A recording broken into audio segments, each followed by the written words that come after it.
that I was glad when they said, let us go into the house of the Lord. Does that sound like something that you would say? Amen. I was glad when they said, hey, why don't we go into the house of the Lord? And did you just say, well, okay, nothing on TV. Nothing else is going on. So might as well, right? Or did you say, that's an outstanding idea. I'll race you there. That way you want to get the best seats, right? You should always want the best seats in the house of God. You always want to press forward into that holy place. Amen? Because guess what? Anyone can go to church. But not just anyone can enter in. Is that true? Yes. It is. I'm fascinated sometimes when I go into public places, you know, like a store or wherever, and now it's actually become very trendy to take your pets.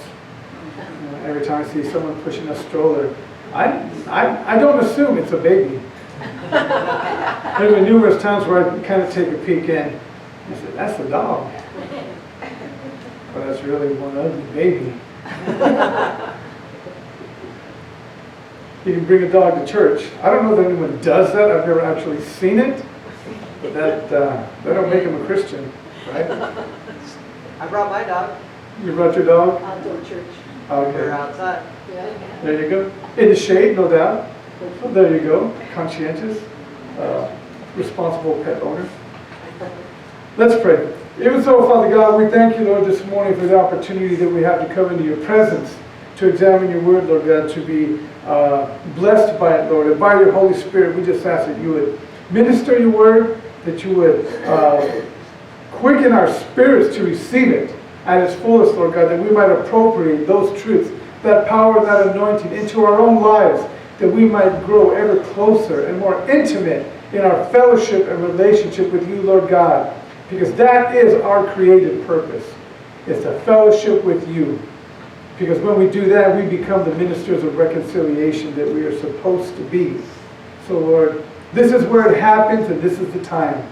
By your Spirit, anoint us, Lord God. Open our eyes, hearts, minds, and spirits to receive of your word. In Jesus' name we pray. Amen. Amen. Praise God. I want to talk this morning about repentance and restoration. Okay, repentance and restoration. I remember before I was saved, sometimes I would see that word repentance or repent, and I didn't have a clue what that meant. It was some type of Bible word or something, but repent. But this morning, the Lord was impressing that as followers of Christ, we have that opportunity as it presents itself to always be right before God. I mentioned earlier during praise and worship that all have sinned and come short of the glory of God. And we understood that before we were saved, because the unsaved, those that don't know Jesus Christ as Lord and Savior, they're on the outside of that. They're outside of eternal life. So repentance and restoration, or the whole idea of all have sinned and come short of the glory of God, is very foreign to them.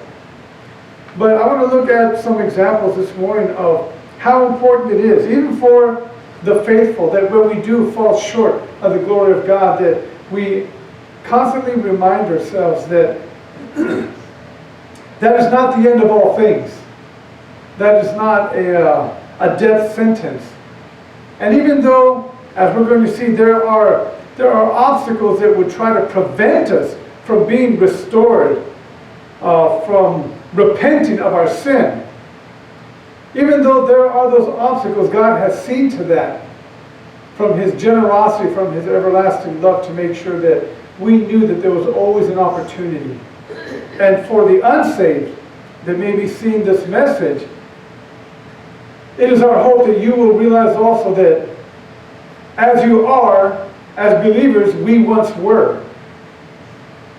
And we still come short of the glory of God, but we have a Savior and a Lord. And being unsaved, that you can have this as well. You can be restored in fellowship with God. You can, maybe for the first time, enjoy the life that God created you to have, and not have to settle for the one that you've managed to carve out. There are better things in store. But we're talking about repentance and restoration. Turn with me to the Gospel of Luke. And in the 18th chapter, I've always found this particular passage, this observation that the Lord presents as very eye-opening. But there's one major observation to this lesson, but there's another one there that to me has always been very powerful, very honest. So in the Gospel of Luke, the Lord speaking in the 18th chapter, and looking at the 9th verse, the Lord Jesus Christ speaking a parable. It says, and he spake, speaking of the Lord, he spake this parable unto certain which trusted in themselves that they were righteous and despised others. So he's directing this to some people that really trusted a lot in their own efforts, in their own abilities, in their own righteousness, so to speak. Verse 10, the Lord speaking says, 2 men went up into the temple to pray, the one a Pharisee, and the other a publican. The Pharisee stood and prayed thus with himself, God, I thank thee that I am not as other men are, extortioners, unjust, adulterers, or even as this publican. I fast twice in the week. I give tithes of all that I possess. And the publican, standing afar off, would not lift up so much as his eyes unto heaven, but he smote, he hit upon his breast, saying, God, be merciful to me, a sinner. I tell you, this man went down to his house justified rather than the other. For everyone that exalteth himself shall be abased or brought down, and he that humbleth himself shall be exalted or lifted up. Now in verse 9, the basic idea is that this is directed to those certain people that trust more in themselves. And maybe you've seen them, maybe you know some people that think that they're so great and high and mighty, that they're better than everyone else. And in a spiritual sense, sometimes you will also find people that, to their shame, they think they're better than others spiritually. They're the ones that love to look down on others. They're the ones that have given themselves the spiritual gift or the spiritual office of spiritual quality control. See? They like to look at others and find out or point out what's wrong with them. And they see their own lives as being so much more perfected than those around them. So the Lord was really addressing it at those kind of people. So he uses the Pharisee as that example, where the Pharisee says, I'm glad I'm not like all these other people, extortioners and just basically bad people. He says, or even worse yet, like this publican. And the publicans were known, or the tax collectors, for being dishonest, taking advantage of those that are very poor, just not welcomed in society, not very well received, because in all fairness, so much of them were dishonest. I mean, the only one, or the only two, is one of the disciples, and the other was Zacchaeus, who repented and changed his life. Other than that, they had a bad reputation, and rightly so, because they were pretty bad, dishonest people. But this is the part that really gets me. It's like not so much to focus this morning on the Pharisee, but on the publican. See? The publican, because the most obvious thing that actually kind of gets overlooked. See, and this is really kind of at the core of what we're talking about this morning. In spite of his guilt, and in spite of his shame, where is he at? Where is he at? He's actually come into the presence of God. Now, when I read this and in the natural state or the natural thinking, my thoughts are, this is the last place he should want to be, right? He doesn't debate his guilt or his wrongdoing or his reputation. He's not saying, I'm not that guy. I'm not that person. I'm not dishonest. I'm not any of that. If anything, he has come into the presence of God, and the struggle within him is so great that it says that he stands afar off. Even to come closer into the presence of God, he can't bear really the idea or the thought of that, because he knows he's guilty, he knows what his life has been, and yet, where is he at? Shouldn't he be someplace else? Shouldn't he be hanging out with the other publicans? Shouldn't he be out collecting more money? Shouldn't he be doing the things that he normally does? But yet, I can't get past the irony of where he's at. He has still come into the presence of God. His guilt and his shame are so strong, it says that he can't even bring himself to look into heaven or to look upward, to look towards God. He can't even do that. He says, I'm not even worthy of that. I'm a bad guy. I'm a sinful guy.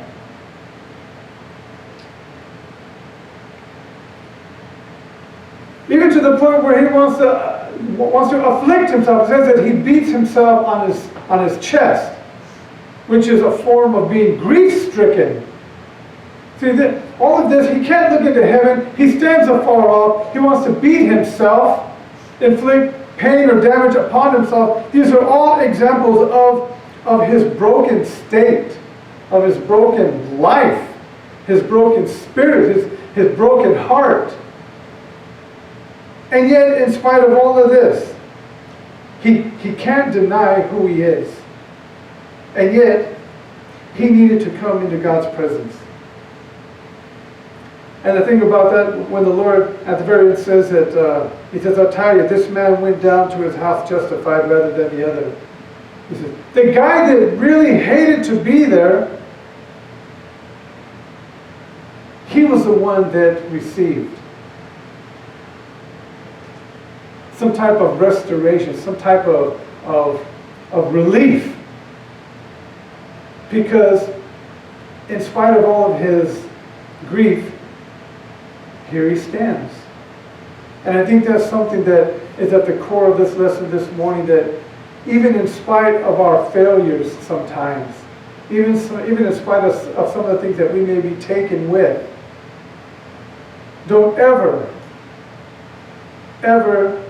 think that you can't come into the presence of God. Amen. Don't ever think that, well, I'm not worthy. Well, the truth is we never were. Amen. Our worthiness is because we have a Savior. Amen. Because we follow our Lord. That's our worthiness. So, to think that, well, I can't go into the presence of God. How many of you have ever heard someone say, or maybe you said it at some point, well, I can't be saved because I've done too much. I've done some really bad things. I've done worse than bad things, so therefore I can't go to church. I can't, become a Christian. I can't come into the presence of God. This publican had every reason to say the same things, and yet he sacrifices himself and he comes into the presence of God. All the charges against me, he says, are true, but I can't help but not go before God. There's so much that you can read from that. I don't know if you really thought about that, because the real lesson, or the basic lesson, is about the Pharisee, people who trust in themselves, but sometimes the public really gets overlooked. And I can't help but say, man, that in the natural, that dude shouldn't have even been there. But yet, here he was. You got to give him props for that. Not for the life that he lived or was living, but for the sacrifice that he was willing to make. And he did. Turn me to the Gospel of John.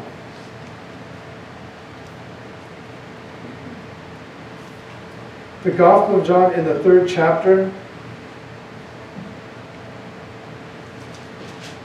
And in the 18th verse, this is the Lord speaking. He had been speaking with Nicodemus, giving him some instruction. It's right below John 3:16, right? But I want to look at it in verse 18 because the Lord, He speaks a truth that is so deep and is so true about the human nature or the human character of who we are. And it's important that we really understand this. Okay, the Lord speaking, John, the 3rd chapter, the 18th verse. He had just got through saying how God has sent His Son not to condemn the world, but through the Son that the world might be saved. So He's talking about condemnation. And in verse 18 He said, "He that believeth on Him is not condemned." Speaking of the Son. "But he that believeth not is condemned already, because he hath not believed on the name of the only begotten Son of God." This is the condition of the unsaved. You don't have a Lord, you don't have a Savior, you don't believe in a way of committing your life to the Son of God, who is Christ Jesus. So, you know what? The message to the unsaved is, if you have not done that, you're condemned already. You were condemned from the beginning. From the fall of man, you were born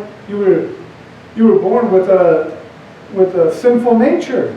You were born separated from God. So you were condemned already.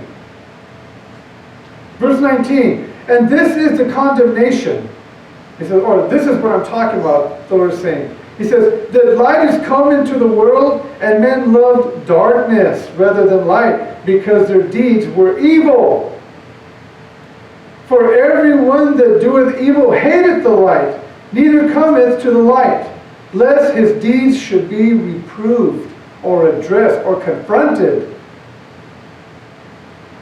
But he that doeth truth cometh to the light, that his deeds may be made manifest, that they were wrought, or that they were created and worked by God." This is the basic nature. This is the basic nature of human beings, even as children. If you have raised children, or maybe you're raising children now, or maybe you've just seen this, tell me if this principle is true. If a child does something wrong, does something that they know is wrong, that they were not supposed to do they try to hide it? Or do they themselves try to hide? We've been there. Any of you ever do that when you were a child? Shame on you. Shame on me, right? But what the Lord was just saying about darkness and light, it's a true statement. That is the basic fundamental character of the unregenerated human being, mankind. The Lord said, hey, men like the dark, because in the dark they think that no one will see their evil deeds or their evil working, so they like to hide. But they don't like the light, because when the light comes out, and mind you, this is His example of the condemnation. When the light comes out, it exposes their evil deeds, their workings. And it challenges them. It confronts them. It's like when the parent comes to the child and says, "Did you do this? I told you not to do this. Did you do this?" See, the light or the authority comes, and at that point the condemnation is already there, because the child knows that, well, I did it. Or maybe they'll say, no, I didn't, or whatever, but they're still trying to hide it. They're still trying to hide behind darkness. But the Lord says, that the ones that do with truth, it says, they don't mind coming into the light, because the things that they do, their life, the characteristics of their life are characteristics of the truth, who is Christ, and they have no problem with showing it to the world. It's like, go ahead and shine the light. Because what has happened has happened because God made it so. But when things are in the dark, for mankind likes being in the dark. And people that do those type of deeds, those live that kind of life, guess where they hang out? In dark places. They hang out with other people that are involved in dark practices. Misery loves company, right? Well, darkness or rebellion, just go on social media and you'll see places in different topics where people that are involved in dark things, and the people that like it, which I just posted something about that, I don't know if some of you saw that, but the people that like it, press like, kind of tells you something about those people, that they have the same type of mind, that they have the same type of environment that maybe they like to hang out in, which is usually dark places. Be careful what you like on social media, because maybe you didn't think about it before, but that is a reflection of who you are, whether you meant it or not. Well, I just like them because they're my friend, or they're my relative, or my brother or sister. It doesn't matter. You associate with them. And here we just read that the Lord Jesus Christ said that mankind in his natural sense, he likes dark places. This brings us back to the publican. This is where it gets so ironic, because he's a guy who has spent his life as a publican doing dark things. He has every reason and every rationale to stay in dark places doing dark things. But where is he at? He's coming to the presence of God. Remember this morning we're talking about repentance and restoration. Sounds like someone who wants to make a change in his life, wouldn't you say? Mankind loves darkness because it hides their rebellion to God. They'll make up stuff to justify what they do. They're living in rebellion to God, but they'll call it something else, so therefore it hides it, or they disguise it, they whitewash it, right? Mankind hates the light because the light is the revelation who is Christ. The Lord Jesus Christ is the light that exposes everything for what it really is. He exposed their weakness. Avoiding the light falsely, and I say falsely, avoiding the light falsely gives mankind a sense of innocence. Think about that. If you stay out of the light, then it gives people like a sense of innocence to say, well, I didn't know. No one told me. I didn't see it. So if they can hide in the darkness, then that kind of gives them an out, an excuse. Going against his natural instincts, like I just said, the publican willingly came into the light. That's why, as the Lord Jesus Christ says, two of these guys went home, but only one of them was justified. And that was a guy who decided, I'm tired of living in the dark. I don't want to live this way anymore. I can't deny that it's wrong. So he comes into the light. Turn with me to the book of Isaiah.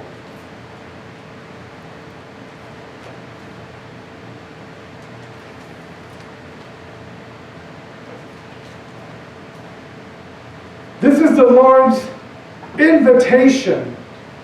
Okay, literally the Lord's invitation. We're going to be in the first chapter. The Lord's invitation for reconciliation. See, we talked about how mankind, all have sinned and come short of the glory of God.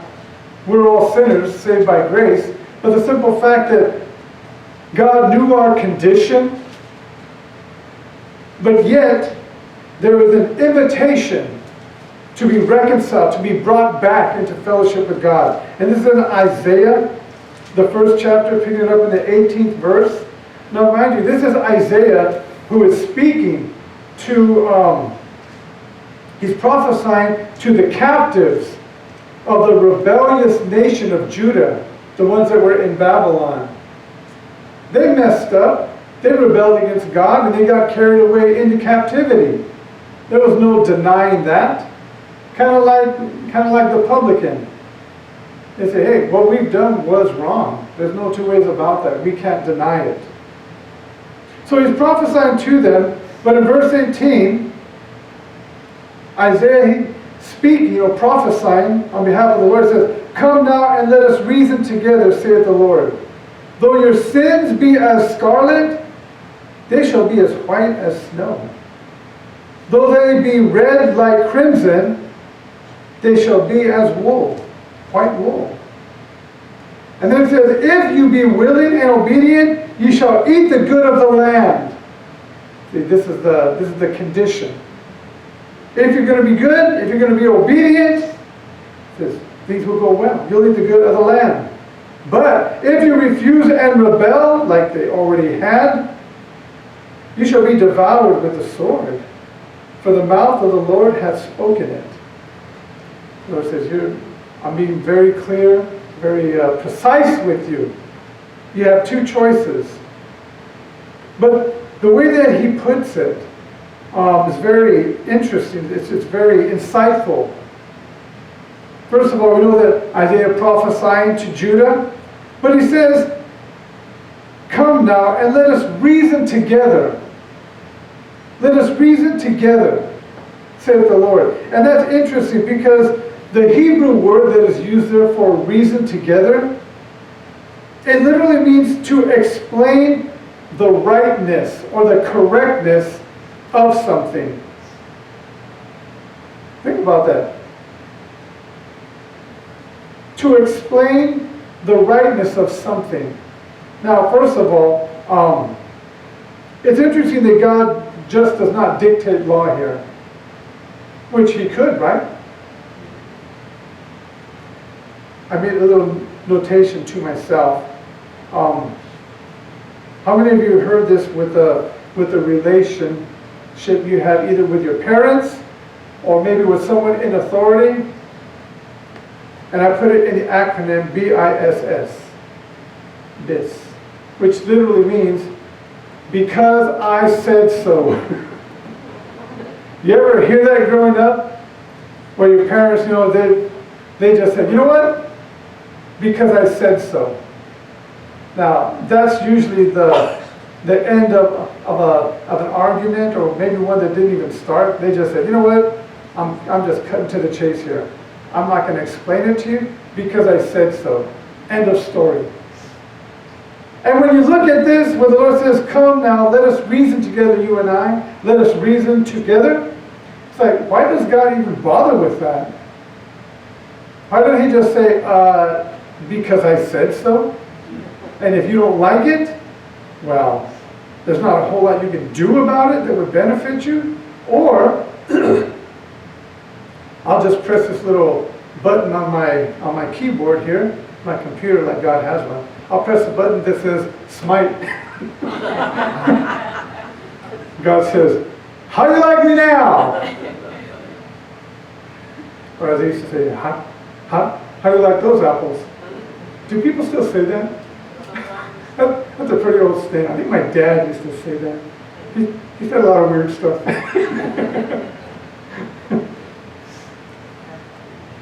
Why does God even say, I'm going to reason with you? I'm going to explain the rightness of something. I mean, to me, that really sounds like he's going out of his way to accommodate something that he does not have to. He can just say, because I said so. Now shut up. But he doesn't. Instead of just dictating law, God offered an intimate interaction towards restoration. Think about that.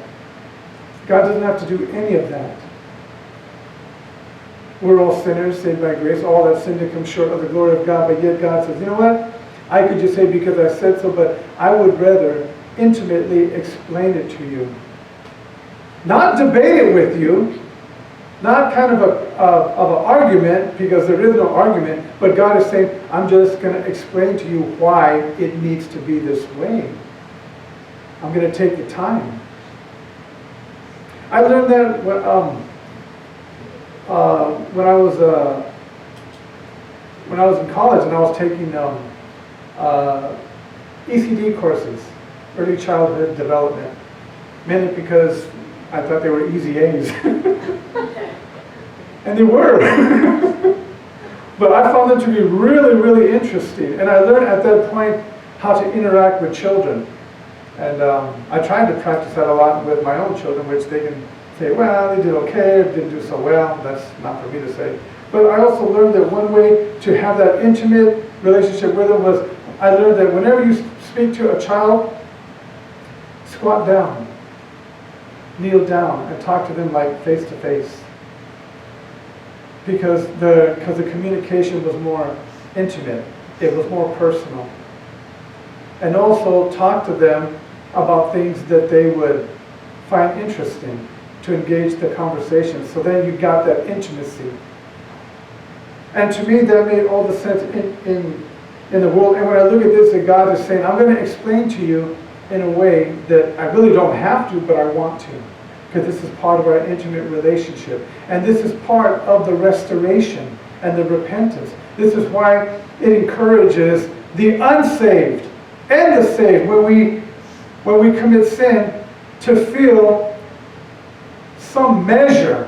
I mean, you're not going to feel like really comfortable, because obviously we're like the publican, but to have some measure of understanding that I can come before my Father.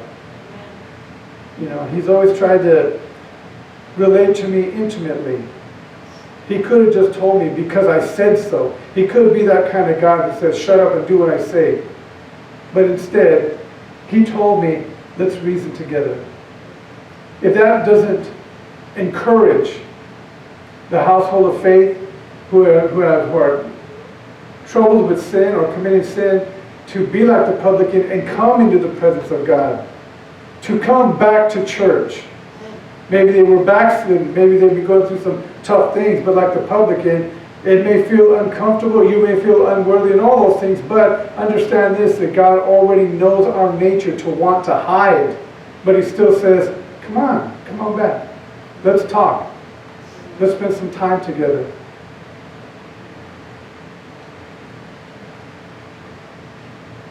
Two things that, if you're going to write anything down, write this down.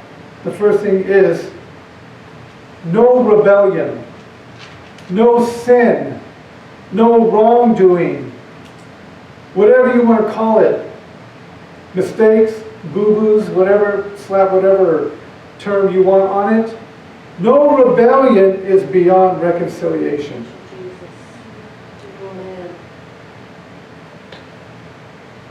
No rebellion is beyond reconciliation. That's why God was speaking through Isaiah to the nations, saying, you know what, let's reason together. I want you to come back. The second one is this. Rebellion brings destruction, but repentance brings life. Think about that. The last thing that Isaiah said in verse 20, he said, if you refuse and rebel, you'll be devoured with the sword. And the Lord says, my mouth has spoken it. I'm not lying to you. I'm not playing tricks. I'm not mincing words here. He said, if you refuse and rebel, you're done. But prior to that, he says, if you be willing and obedient, he says, you're going to eat the good of the land. You're going to eat, you're going to do well. You're going to be happy. You're going to be restored. Everything that you want in life, because of your obedience and your willingness to follow me, the Lord says, it's there. Those are the two things. No rebellion is beyond reconciliation, and rebellion brings destruction, while repentance brings life. Turn me to Psalms. In the book of Psalms, in the 51st Psalm, this is David's prayer of cleansing after he was rebuked by Nathan the prophet following the whole Bathsheba tragedy. I want to look at specifically verses 10 through 12 and then verse 17. Verse 10, where David wrote, he says, "Create in me a clean heart, O God, and renew a right spirit within me. Cast me not away from thy presence, and take not your Holy Spirit from me. Restore unto me the joy of thy salvation, and uphold me with thy free spirit."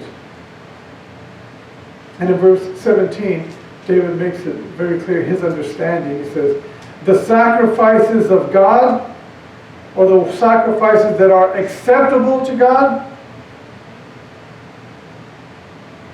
are a broken spirit and a contrite heart.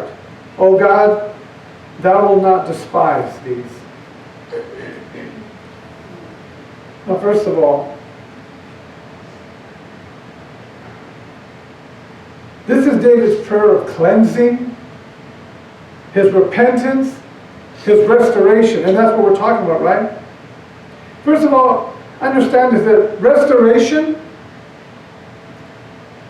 the reality or the act of being restored, understand this, that it is the complete work of God alone. It's a complete work of God alone. He does that alone. That's restoration. Now, there are some people who say, well, I'm going to help God. I'm going to do my part. You ain't doing nothing. The publican, because let's go back to him. The only thing he can do, the only thing that will really change his life, help him to be restored, to be reconciled, the only thing he does, and even that is like the hardest thing ever, is to show up. And even then, he wants to stand afar off. While everyone else is there in the presence of God, he's way back here, kind of like, I shouldn't even be here. But he showed up. That's the only thing. That's the absolute only thing that he could do. All the restoration process is going to be done by God. I don't care how good you are, because wasn't that the problem of the Pharisee? Well, God, I'm glad I'm not like all these other slackers, all these other losers, right? They got all their issues, but I don't. See, his righteousness was based upon what he had done, what he had accomplished, his good works. Well, true repentance and restoration is just a simple fact that it is a work that God has to do. It's not possible for the physician to heal himself. Because when we're caught up in that kind of sin that has captured us, the best we can do is say, Lord, rescue me. Save the day. Because obviously I can't. I'm the one that got me here. And it's not a case where you start the thing going and then I'll jump on in. Lord's like, no, Lord, you need to do it all. Because I'm not that good. I'm not even close. Restoration is a complete work of God alone. Mankind has only, according to what David says here, mankind has only to humbly bring two things. Okay? We can only bring two things before the presence of God. The first one, it is a broken spirit. Isn't that what David said? Verse 17. The sacrifices of God are a broken spirit. That's all I can bring God, is a broken spirit. And the word there for broken in the Hebrew, it literally means reduced to pieces. Think about that. Bringing something to God that's all busted. And we just say, I can't fix this. I can't. I don't know how. And all we can bring before God is a busted up, crumbled, basically trash pieces of our spirit. And anyone who thinks they can fix that, I don't care how good you are. We're talking about a spiritual and a physical need. And all we can bring before God Number one is a broken spirit. Something that is literally reduced to pieces. And the second thing is a heart of contrition. Isn't that the second thing that David said? The sacrifices of God are a broken spirit and a broken and a contrite heart, or contrition. What that literally means is a heart of contrition, which means a total collapse. Physically and or mentally. That's basically all that we are, physically and mentally. But David said, all we can bring God is a heart that is just in total, complete collapse. It's got nothing. It is empty. It is powerless. It has no hope. And David said, those are the two things that God will not despise. If anything, He will receive them. He'll receive a spirit that is busted up in pieces and a heart that is collapsed, that is empty. It's done. Sounds like the publican, doesn't it? All we can do is show up. And even our very nature says, don't do it, don't do it, hide in the dark, stay in the dark, stay away from God. And then sometimes our conscience will try to play a game and say, you know what, okay, don't go right now, wait until you get everything fixed. Then you can come into the presence of God. Which is the greatest, biggest lie ever. Wait until you get things back on track. That's never going to happen. It's not going to happen. Even with our best intentions. Well, I just want to glorify God, but I can't come like this. Even the prodigal son last week. You remember, was it last week or 2 weeks ago? He says, I'll ask my father to make me a servant, because I'm not worthy to be a son. But he never stopped being a son. He didn't feel like one. And now David says, all we can bring is the busted up pieces of our life. Because the work, the process of restoration, it is a complete work of God alone. You just got to show up and bring the pieces. Okay, consider this. Number one, sin separates mankind from God both spiritually and physically. So for everyone who says, well, I've got sin going on in my life and it's difficult and I'm not doing well and blah, blah, blah. And spiritually I'm really down. But physically I'm okay. No, you're not really. I guarantee you, and maybe some of you can testify this, to yourselves, that when things are not right in my spiritual life, true or not, the things in my regular physical mortal life, they don't go so well. Is that true? Yeah. I mean, I've experienced that. Maybe it's just me. Maybe I'm just a sad case. Could be. But spiritually and physically, it's hand in hand. It's part and parcel. And sin separates us from God both ways. Our natural sinful nature seeks to avoid God's presence, right, the darkness, and drives us into the darkness where we think we can hide from our Creator. God won't see me, right? Even David wrote a song where he talks about trying to escape the presence of God. Whether I go to the heights or the depths of the oceans, you're always there. I can't escape you. But our sinful nature thinks that we can do that. It's that childlike thing, right? I broke something, so I'm going to put it behind the door. I did something, so I'm going to put something on top. It's ridiculous, but yet, even in our natural state, we try to do dumb stuff like that.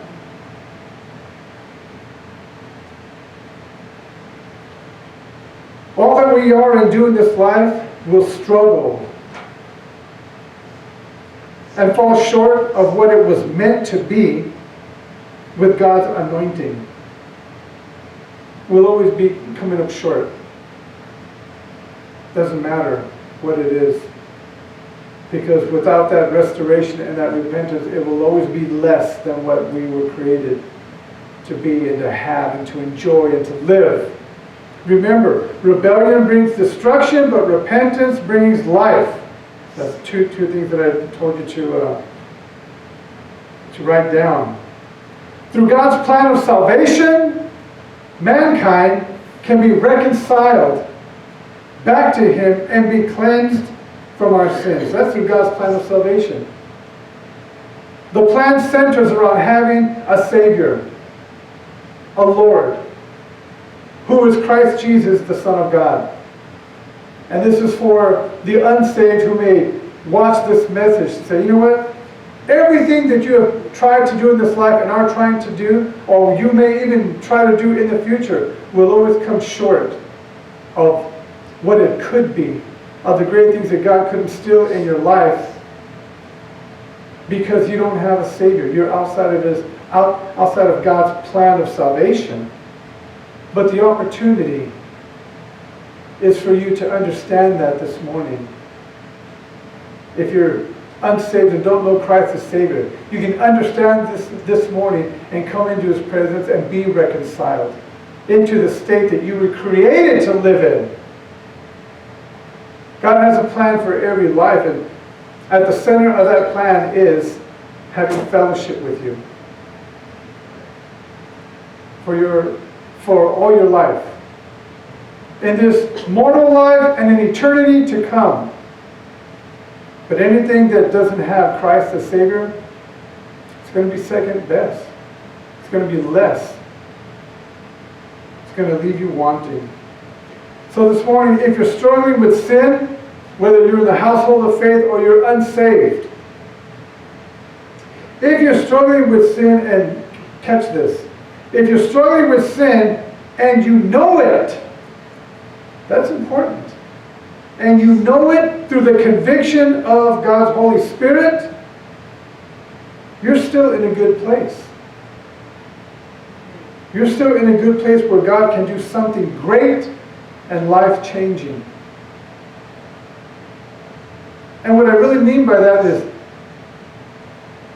there's, in the household of faith, the conviction of the Holy Spirit is so crucial. There's been times when people in the household of faith have been caught up with things that are wrong, that are hurtful to their life, physically and spiritually. And deep within themselves, even though they're engaged in it, or dare I even say addicted to it, they still, in the back of their mind and in their heart, they know that it's not right. And that it's never going to be right. That means that spiritually they still have that ability to hear the voice of God. They can still receive that invitation to reconcile, to repent. And that's important because I think sometimes when people, when believers may get into that state where they start to rationalize it so much, where after a while they start to justify it, and then it's not wrong anymore. Those are the steps that go to an apostate heart, where after a while they don't even remember what was right and what was wrong, what was up and what was down, what was left and what was right. But as long as there's that conviction, that's an invitation from God to say, we can fix this. All you got to do is show up and bring the pieces, and I'll restore, I'll revive, I'll make those dry bones live again.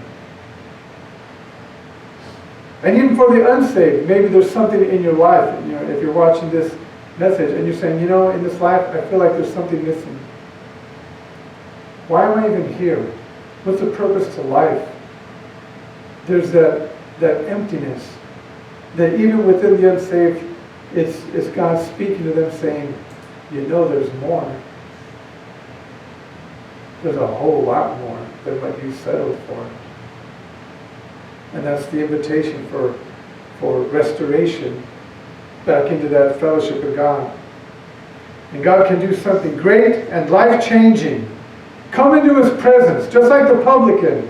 If you ever find yourself struggling in your faith and maybe struggling with sin, Come into His presence and accept His healing plan of salvation. If you're unsaved, or if you need that restoration and you're in the household of faith, come into His presence just like the publican. Everything within you may want you to stay away, but come anyway. Because there is nothing that's going to help or benefit you outside of God's plan of restoration and revival. Come into His presence, accept His plan of salvation, be restored to the life that you were created by God to have. And never ever settle for less. You can bring broken pieces to God, and He knows how to fix them. Let's pray. Even so, Father God, we thank you, Lord, once again this morning for this opportunity, for this invitation that you have given to the household of faith, that we understand that all have sinned and come short of your glory, Lord. We understand that in our fleshly nature, in this present world, that these are things that we struggle with. And sometimes they can even become addictive. But Father God, we also understand through the example of the publican that even though our good intentions and our ideas want to drive us to stay away from you until we can fix things, which will never happen. All of those ideas are wrong. We need to come into your presence. We need to bring you our broken life. We need to bring those pieces. We need the restoration, the revival, the healing that can only come 100% by you. All we can do is show up and bring our busted up, broken spirit and our collapsing, lifeless heart. But those are the things, Lord God, that you will not despise. And for that, we are so grateful. So, Lord, we do thank you, Lord. We do honor you, Lord, for your commitment and your willingness to reason with us, showing us the rightness, the correctness, the beauty of your ways, Lord God. I pray that we would receive it this morning by faith. In Jesus' name we pray. Amen and amen. Praise God. Let's all stand. The invitation is always there. If it's something that maybe speaks to your heart this morning personally,